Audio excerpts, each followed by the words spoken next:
Hello fun people, I'm Isaac Carlson, and today we're exploring Dr. Jacques von Hamsterville's full story. He's the former partner of Dr. Jumba Jookiba, the co-founder of Galaxy Defense Industries, and the primary financier of Jumba's illegal genetic experiments. He's definitely not a gerbil, and his name isn't Hamster Wheel. Hamsterville! It is Hamsterville! He's the most evil rodent in the galaxy, and is the true big bad villain of Lilo and Stitch's epic story. Now, as a very small creature in a very large universe, Hamsterville was desperate to find some way to gain some kind of power and control over his life, or really anyone for that matter. You see, when the experiment Nosy found Hamsterville's diary, it became clear that Hamsterville was just looking for some kind of comfort in his life. Did you know Hamsterville sleeps with a pacifier? And he was very insecure about a hidden dandruff problem, and not too surprisingly, his height. He also wears platform shoes to make him look threatening? I mean, Hamsterville loathed himself so much that he didn't even go by his real name. Hamsterville's real name is Rupert?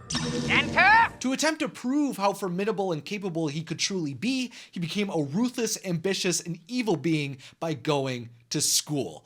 You see, Hamsterville's journey truly began when he attended Evil Genius University. There he met and befriended Jumba Jookiba, and after they both graduated as scientists, they went into business together. Their first enterprise was a business called Jokes on You, but they eventually set their sights on an opportunity much larger than pranks. They decided to attempt to manufacture the most evil monstrosities the universe had ever seen. And to accomplish this mission, they formed Galaxy Defense Industries. Jumba was positioned as lead scientist, while Hamsterville found creative ways of financing those evil genetic experiments. Remember the old days?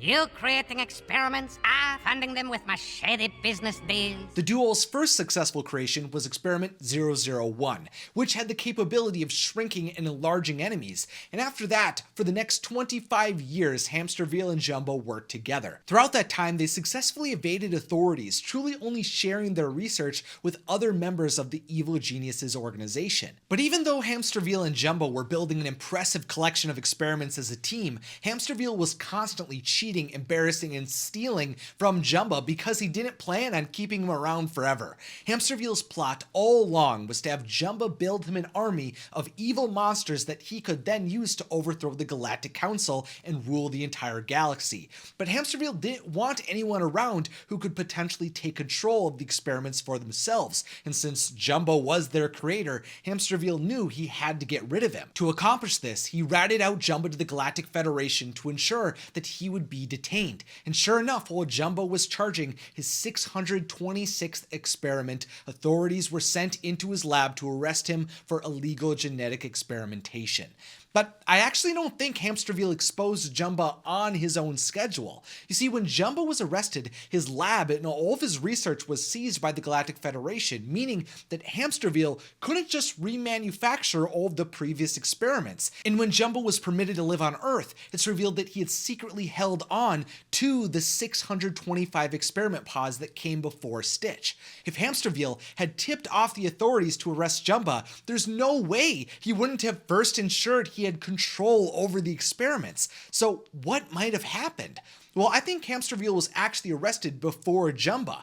In the prison block where Jumba was being held, we can see a silhouette of a creature that looks just like Hamsterville. While it's not confirmed that it's him, if Hamsterville was in custody, that could have prompted him to give up Jumba in hopes of gaining back his freedom. But it doesn't seem like the Grand Councilwoman would take that deal, since Hamsterville was in charge of keeping cash flowing into the operation. If they cut off the money, all of the illegal activity would have eventually stopped. But there's another interesting fact to consider in all of this. When Jumba reunited with Hamsterville in the future, Jumba revealed that he believed his former partner had died. Hamsterville is alive? With all of that in mind, here's what I think happened. After Hamsterville was arrested, to buy himself time, he ratted on Jumba, and when he wasn't able to secure his freedom, he faked his own death so that he could escape prison and continue to evade the Galactic Federation. I think Hamsterville hoped he would be able to find the experiments and take over before he was arrested again. To attempt to capture all of the experiments, Hamsterville then commissioned the help of Gantu, the former captain of the Galactic Alliance, who had been recently retired after being unable to apprehend Experiment 626. While Gantu failed to find all of the remaining experiment pods, he did find one, Experiment 625, and he was the one who brought together Hamsterville and Jumba again.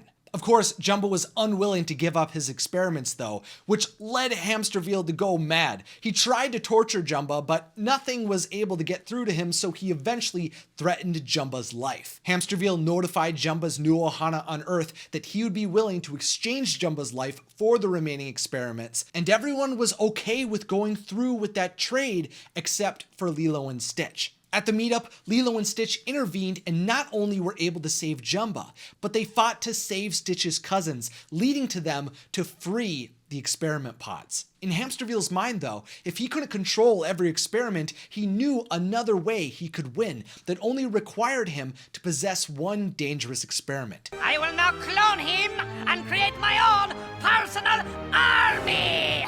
By cloning Jumba's most powerful and evil creation, Hamsterville knew that he would be able to generate an unending number of monstrosities, and for the longest time that meant he desired to clone Stitch. Using his patented cloning process, Hamsterville hoped to cut Stitch in half to study him completely, but before Stitch was destroyed, Experiment 221, otherwise known as Sparky, saved his cousin's life, making Sparky the first of Stitch's cousins to be reformed. Stitch was then able to rescue Lilo, and together with Sparky, they crashed Gantu and 625 on Earth and brought Hamsterville back to the Grand Councilwoman, who then imprisoned him in the Xenon sector on prison asteroid K-37. While Hamsterville was in prison, he primarily pursued his original goal of bringing the experiments to the side of evil, but he would not forget the idea of cloning one perfect evil creation.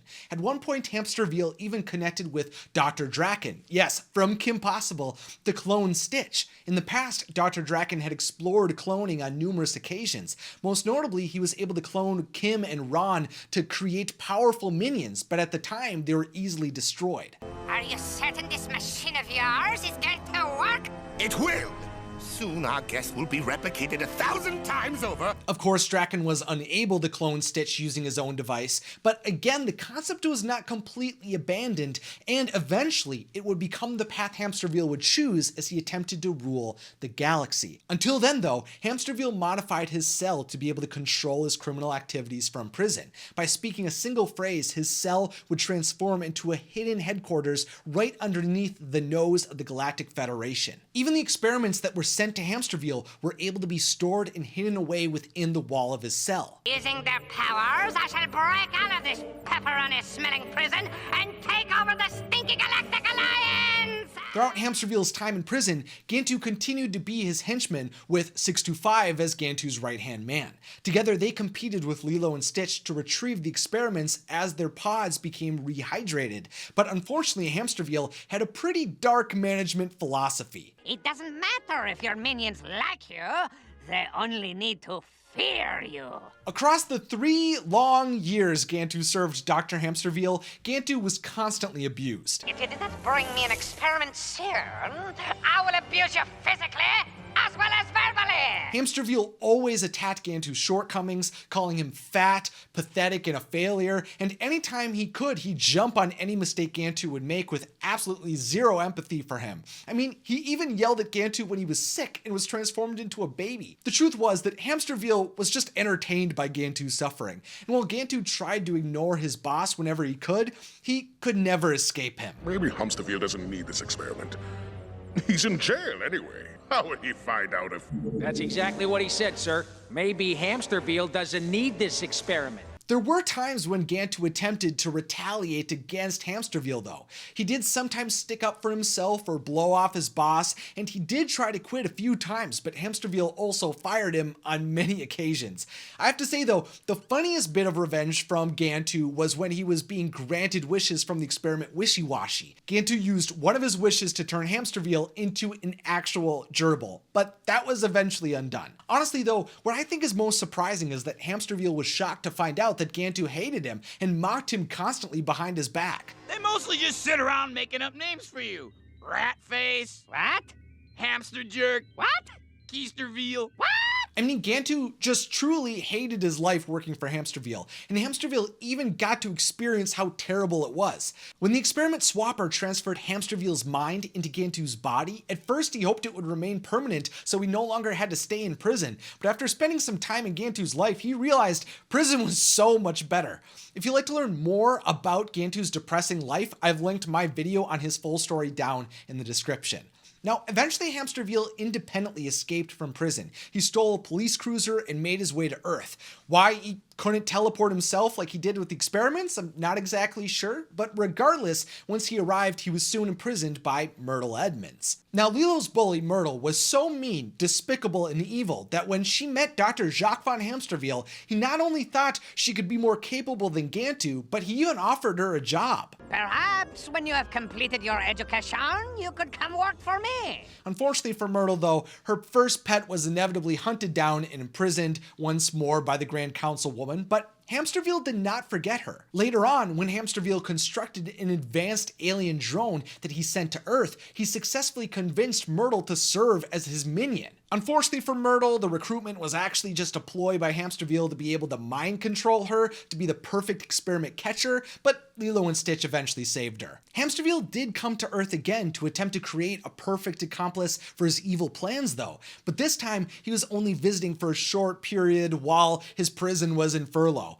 On that trip, Hamsterville attempted to revert Stitch back to his original programming in hopes that Stitch would bring all of the experiments to the side of evil. But of course, even after that took place, Lilo was able to get through to her best friend fairly easily. As the years went on, Hamsterville became more and more desperate to get out of prison, but he knew the only way that was going to happen is if he got out himself. You see, he could have potentially gotten out on parole, but the Galactic Federation and the parole board knew he was a major threat. We're doubling your sentence, cutting your TV time in half, and removing the free popcorn cart from the break room. What? In hopes of gaining an edge over Lilo and Stitch on their quest to capture all of the experiments, Hamsterville invested heavily into an experiment locator satellite that was placed into orbit over Hawaii, but Lilo, Stitch, and the kids from recess were able to destroy it. Lilo was not only sabotaging Hamsterville's plots, but she was successfully converting hundreds of experiments to good.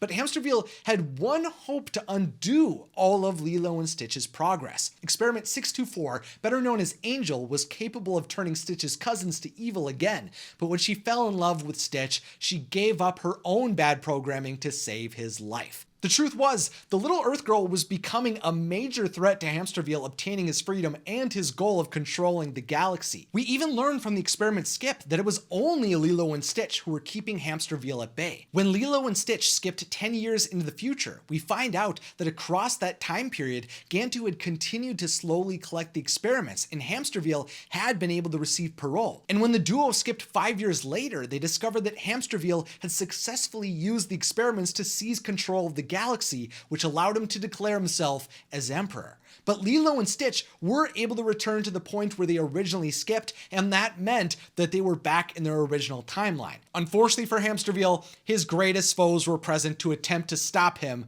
from overthrowing the Galactic Federation. You see, after Lilo and Stitch freed all of the experiments that Gantu had successfully captured, and they found the one true place where all of the experiments belonged, Gantu decided he needed to prove his worth once again. Gantu personally broke Hamsterville out of prison, but without access to the original experiments Jumba created, and after failing to turn Stitch evil and clone him, Hamsterville determined he needed a new experiment. Together, Hamsterville and Gantu went after Jumba and forced him to produce a new version of 626 for their own nefarious plots. While this new experiment would utilize a lot of the fundamental DNA of Stitch, he would also be enhanced with a variety of new powers, he'd be unable to be turned to good, and he was requested to be red. The experiment was a pure monster who Hamsterville named Leroy. And if you'd like to learn everything about the makeup of Leroy, I've left my video on his full story in the description. Now with Leroy completed, Hamsterville was finally able to clone an experiment to form his own army. The original Leroy was then made Hamsterville's enforcer, who was tasked with capturing Jumba's experiments, which meant that Gantu was finally permanently out of the job, while the clone army was sent to topple the Galactic Federation. Hamsterville took over, and all that was left for him to do was to eliminate the experiments, as Hamsterville believed that they were the only force who could topple his new empire. Aloha!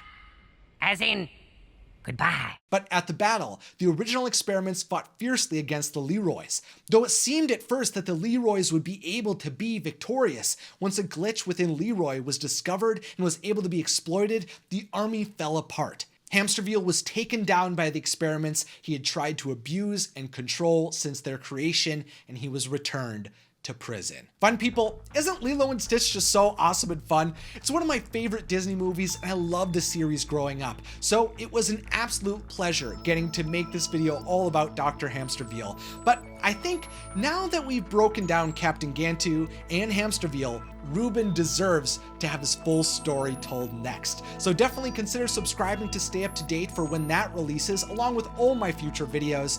But until then, consider supporting me over on Patreon. Thank you for watching, and have a magical day.